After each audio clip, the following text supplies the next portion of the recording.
Hi, everybody. Today we're going to start a new lesson. This is Black History Month.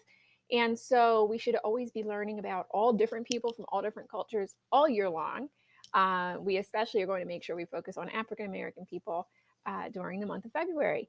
So let's take a look. We're going to learn about um, quilts from Gee's Bend, Alabama. It used to be called Gee's Bend.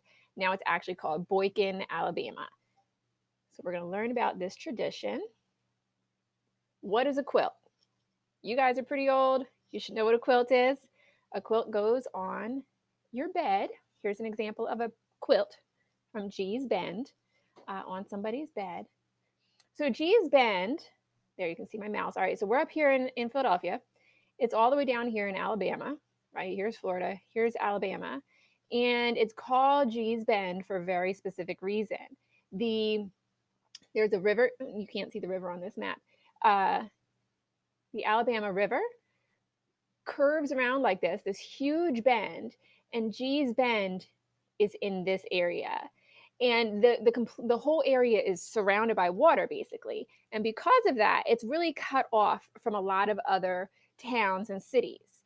And it's a very small community. Right now, I believe there's 250 people total that live there. And because it's kind of trapped in this one spot, there's not a lot of people coming and going. The style of quilts that they're famous for making really hasn't changed in the last 100 years or so.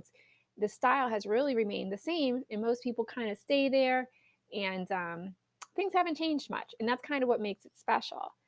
Um, all right, so here's an example of a quilt from Gee's Bend. What makes them unique is that when people first started making them, um, a lot of people were slaves. Gee's Bend had a lot of plantations, and there were slave owners, and the people were very, very poor.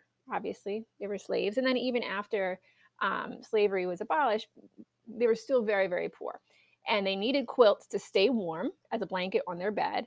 And one of the ways that they would make them is by taking old clothing. So this quilt here is called a work clothes quilt, and this woman made it using her husband's old clothing. All these are all different pieces of jeans and a few things of hers also, and sewed all of these pieces together. And that's how a lot of the quilts were made. And here's an example of women. This is very current. This is today. These are some women working together to sew a quilt.